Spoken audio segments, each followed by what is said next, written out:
আসসালামু আলাইকুম ওয়া রাহমাতুল্লাহি ওয়া বারাকাতুহু। সবাই কেমন আছেন? আলহামদুলিল্লাহ, আপনাদের দোয়ায় আমি ভালো আছি।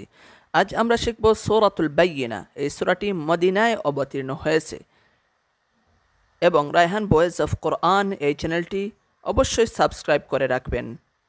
তাহলে শুরু করা যাক। বিসমিল্লাহির রহমানির রহিম। لم يكن الذين كفروا من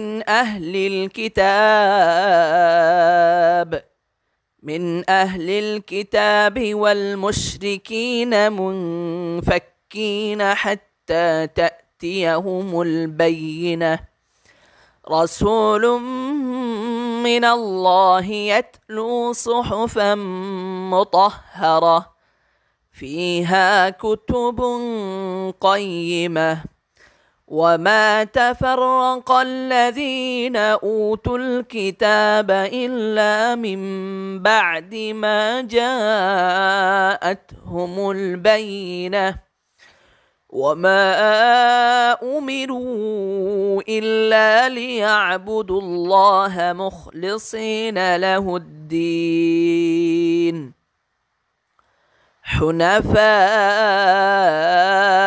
ويقيموا الصلاة ويؤتوا الزكاة وذلك دين القيمة إن الذين كفروا من أهل الكتاب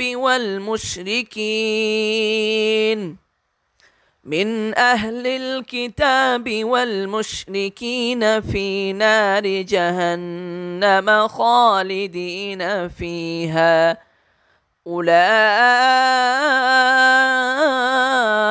هم شر البرية إن الذين آمنوا وعملوا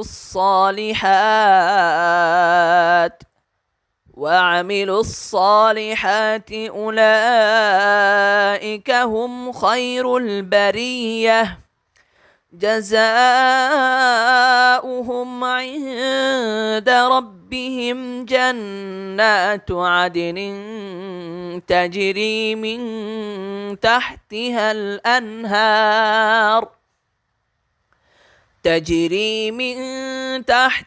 الأنهار خالدين فيها أبدا رضي الله عنهم ورضوا عنه ذلك لمن خشي ربه। অনেকেই মনে করতে পারেন এই সূরাটা তো অনেক লম্বা, তবে এটা মুখস্থ করব কিভাবে? আপনি মুখস্থ না করতে পারেন, সূরাটি শুনেন, প্রতিটা অক্ষরে আপনার 10টি নেকি মিলবে। সুবহানাল্লাহ। কে কাকে 10টি নেকি দিয়ে দিবে? কিয়ামতের দিন একটি সওয়াবের জন্য আপনি এদিক ওদিক লাপালাপি করবেন, দৌড়াদৌড়ি করবেন, কারো কাছে পাবেন না। তাহলে ভালো আমল করেন, ইনশাআল্লাহ আল্লাহ দিবেন। আল্লাহ দয়ালু।